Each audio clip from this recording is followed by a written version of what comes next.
Hey everybody, what is up? It's Antonio and welcome to episode 51 of Teach Play Disc Golf. I am so excited for this week's episode. Today we're going to be talking about foot faults, and for the disc review, we're going to be reviewing the Prodigy PA-5. I'm super excited to review that disc with you all. So let's go ahead and let's get right into it.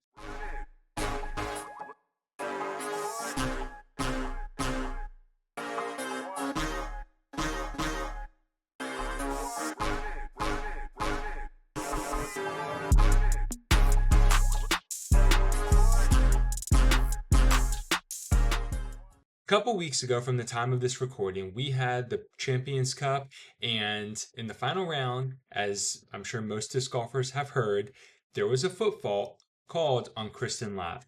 And it's caused a lot of problems, or not really a lot of problems, it's just caused a lot of discussion in the disc golf world. I think the far majority of people agree that it shouldn't have been called, and there's a minority of people who believe that it was the right call.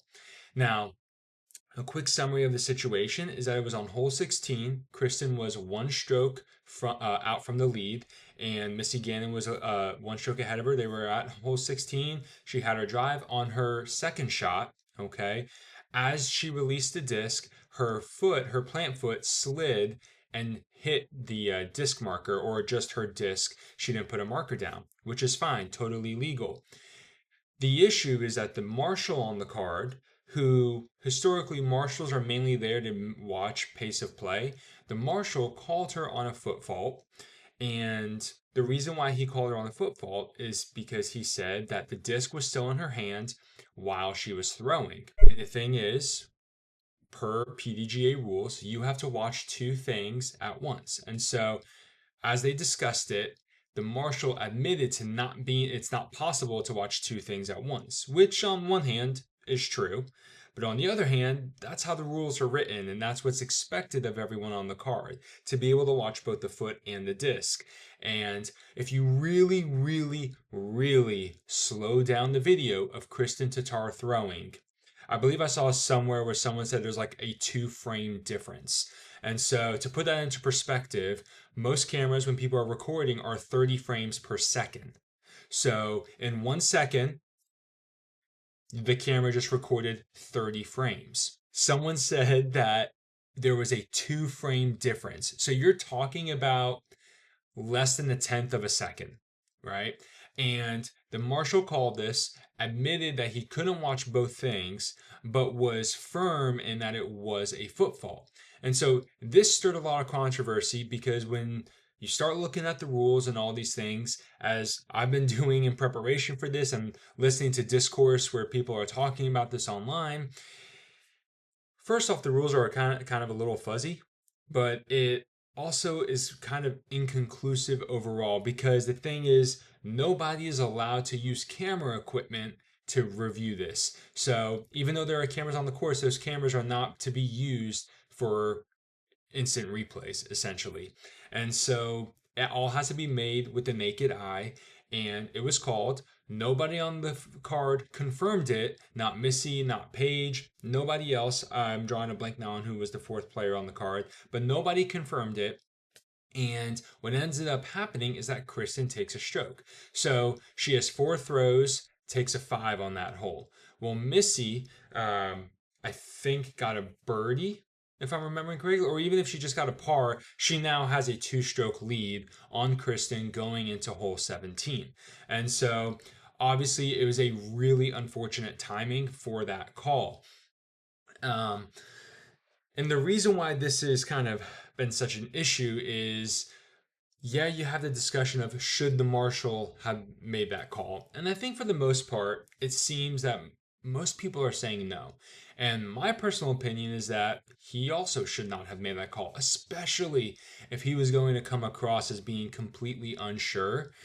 Because if you're not 100% unsure on a call like that, you are completely unsure. And so that's what he was. He said he could not watch both things at once. And so that definitely starts to be really frustrating as a player where someone is enforcing a rule on you and yet they're not even 100% certain that it happened. And when you watch the video in real time of her throwing, you see the disc slide forward, but it doesn't really seem like it's an issue. And here's the thing, when you look at the rules, when you look at how people have talked about the rules, I've been reading on PDGA, I've been reading UDisc, been looking on Reddit, looking at videos, and just kind of getting a full collection of insight into this scenario. And really, the rule comes from the position of gaining an advantage. And the thing is, nobody would look at this throw and say that Kristin gained an advantage by this quote unquote foot fault. Because even whether the disc was 2 frames, late in her hand or 2 frames early, that doesn't really give her much of an advantage. It's not like stepping on the disc or kicking the disc gave her better footing. She was on flat ground on dirt to begin with. And if anything, it's because of that dirt under her foot that her foot slid forward. See, that's the other thing. As she was throwing the forehand, her momentum coming forward, her shoe did not stay in place on the dirt. If there was grass, she probably would have stayed in place. But there was dirt, there were probably some crushed up acorns, there might have been some gravel. Only she knows exactly what her footing was like, but you could see on the video, it was kind of a bare spot. And so looking at it, I don't think anybody on the card would have called it because, one, they weren't paying attention for a foot fault, and two, it doesn't really give Kristin the advantage. When you're on hole 16 of the final round, and for someone like Missy, who's in the lead by 1 stroke, you're really trying to stay focused on your game. You're really not trying to worry about what other players are doing. And, it's just not something you're really paying attention to, especially for someone who's as good of a player, as solid of a player, and as honest of a player as Kristin is. And so definitely an unfortunate circumstance. I was reading some of the rules. I was reading articles about this, trying to get a really good idea. And I will say that based on everything that I read, first off, the term foot fault is just kind of what we use in conversation. It's not actually in the rule book. But also, it's a little vague. Like, for example, on UDisc, this article from April 14th with Alex Williamson as the writer and editor he writes a very, very lengthy article about a foot fault, all the situations, so on and so forth. And he goes in here and he quotes some of the rules. The issue that I found, and I'm not saying that this is an issue with the author here, but the issue that I found is that the rule that he quotes, 80207A1, when you go to that on the PDGA rulebook, 80207A1, it's different language. So on PDGA.com, it says last updated Friday, December 31st, 2021 at 5:46 p.m. That rule states have at least one supporting point that is in contact with the lie. On the UDisc article, 80207A1 says you have no part of a supporting point touching your lie when you release the disc. So I'm not sure where Alex Williamson got this, because looking on PDGA.com, that rule is not updated according to this. So not sure if it's not been updated online, but it's been updated in the competitor's handbook, so on and so forth. So we have some discrepancies there even in the rules, and that's kind of just a mess as it is. But with that being said, we definitely have to bring into question like how well the rules are written, how they're written, and what clarity can be provided. But at the same time, the conversation has to happen. Should this be a rule? Okay? Should players have to make the call themselves on other players on their card? And does it need to be unanimous? And then also the other thing is with a foot fault where, a player is just slightly hitting their disc or accidentally stepping on their disc, that call, is that something that needs to be called every single time? Right now, it is more of a judgment call, and unfortunately, we see technically foot faults all the time in disc golf. A lot of people were talking about Andrew Marweed in the final round on hole 18. He had his full foot stepping on his disc. No one called it. I'm sure you guys have played rounds before where it's happened to you, whether it was a sanctioned round or just a casual round. It happens. Sometimes the ground is slick under you, so on and so forth. But none of these quote unquote foot faults are done intentionally. And so it really becomes a question of uh, should intentionality be part of it? Because they do talk about in some rules in the rule book intentionality. Someone intentionally messing with a lie, someone intentionally messing with a throw that is not the person throwing the disc. Like that language is used in the rule book, but it's not used here. It's not used that a player intentionally steps on their disc to gain an advantage. So there's definitely some um, obscure language. It's kind of vague, it's unclear, and that definitely makes for difficult implementation, which is why you see a lot of players simply just don't enforce it. You know, enforcing, time is a little bit easier because you can have a third party, quote unquote, a timer, a clock, whatever it is that actually shows, hey, you putted for this amount of time, or it took you this long to putt. It took us more than 3 minutes to find your disc, so on and so forth. Those are things that a player can do with that is not an opinionated decision.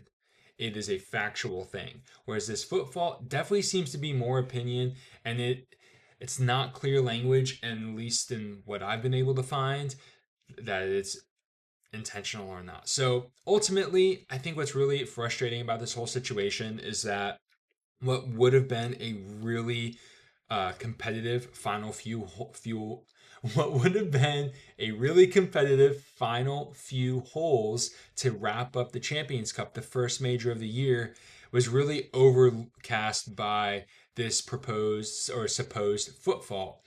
And I definitely think, even though in real life it was probably a 20 to 25-minute thing from hole 16 to Missy finally getting the trophy, watching it on Jomez, it definitely is one of those where like it happens so fast, you almost feel like awkward watching Missy Gannon win.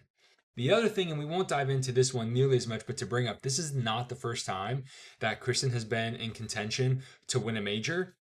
That somebody has called a rule on her that either nobody really knew about or it wasn't an issue earlier. It's never been enforced elsewhere. That resulted in her essentially losing a stroke or getting a penalty or distracting her that prevented her from ultimately winning. It happened a few years ago where her daughter, Kristin is Estonian. She's coming from Europe.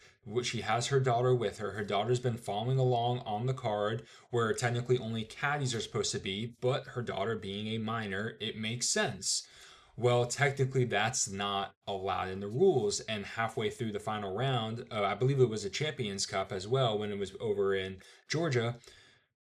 It got called on her halfway through the final round. I actually think, if I'm remembering correctly, it was Des Redding, who was doing live commentary, texted someone on the card, and it was a whole mess. But essentially, I mean, all of a sudden now you get told your daughter can't be with you after nobody had a problem with it for 3.5 rounds. So definitely seems unfortunate that's happened to her. I'm not going to say it's a conspiracy or anything, but it is now a developing pattern that I think a lot of viewers, fans, and golfers are going to be watching because other golfers have come out and said that rules have been inconsistently applied to them as well.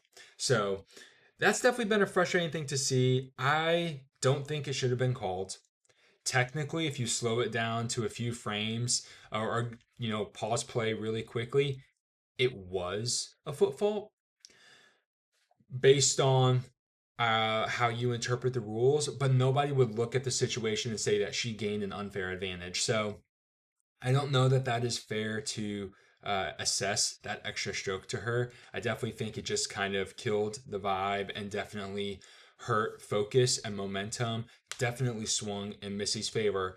She very well still could have won whether, if Kristin never got called for that extra penalty stroke, but we won't know now. And it just kind of sucks to think that a little bit, maybe in the back of the mind, you wonder, would she have still won if Kristin didn't get that? We don't know.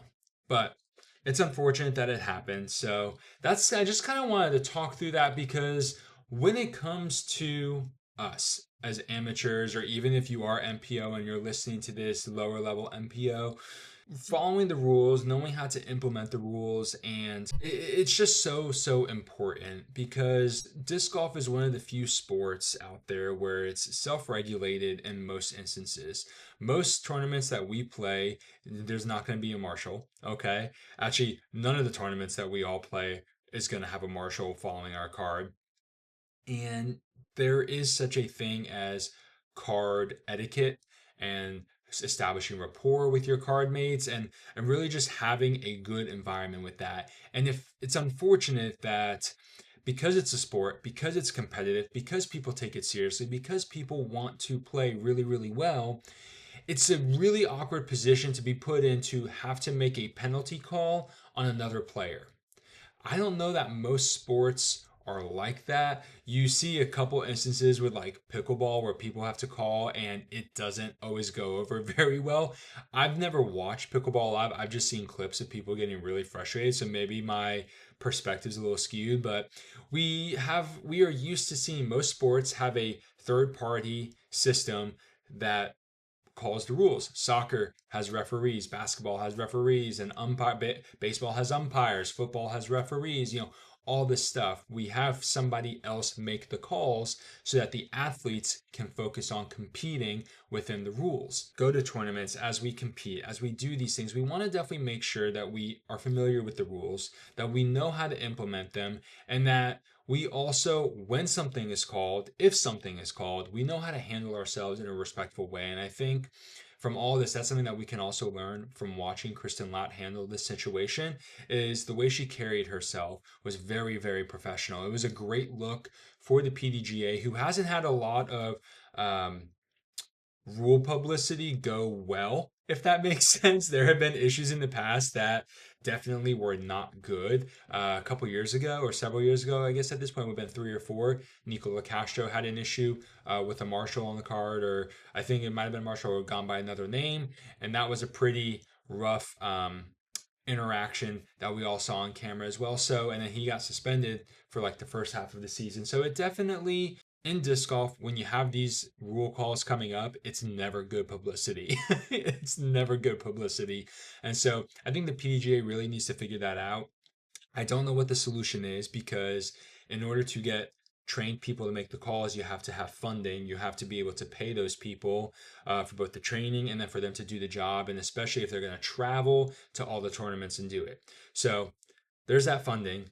I have opinions about how they could have gotten the money, i.e. go to ESPN. But if you want to hear more about that, let me know in the comments below. Definitely interested to see what you guys think about that. But I want to know, do you think that it was a foot fault? Why, and if you do, why? And if you don't, why was it not a foot fault? I'm definitely interested.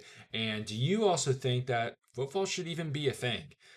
Should we be worried about something like that? Obviously, we need to make sure we're standing behind the disc when throwing, but is having this penalty called on something so minuscule as your foot rotating or sliding on gravel and accidentally hitting your disc, is that something that should be called, or is that just common sense? So definitely would love to hear your thoughts on all of that. But let's go ahead and let's go into our disc review for today. Speaking of bad publicity, Prodigy has had some bad publicity over the years, but they seem to be okay for the time being. They've signed a few new players. They have a couple players who are still sponsored by them that are some of the faces of disc golf, like Luke Humphreys and Seppu Payu over in Europe. Even though he doesn't really compete anymore, he still works with Prodigy Europe. However, I've heard that those are kind of two different entities.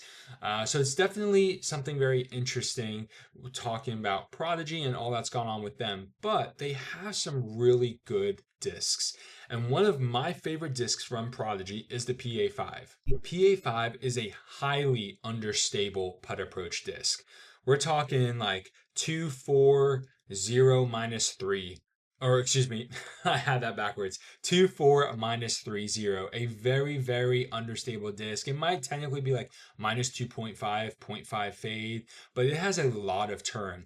This is a disc that nearly anybody can throw. You probably would see some professionals throwing the PA-5 for very specific shots, but I would say that the PA-5 would be most suited or best suited for amateur players, especially the lower level AMs, all the way up to advanced and even some certain MPO players if they find that sort of understable putter useful for two main reasons. The PA-5 is great for learning hyzer flips for especially those beginners, intermediate players who are really trying to add different shots to their game and really trying to get comfortable with stabilities. It's going to be great for that. The second thing is for patent pending shots. So with how understable the PA-5 is, it's one of those discs that's really going to help you refine your form. When a disc is that understable, if you throw with off-axis torque, if you throw with nose up, if you throw just poorly with some wobble,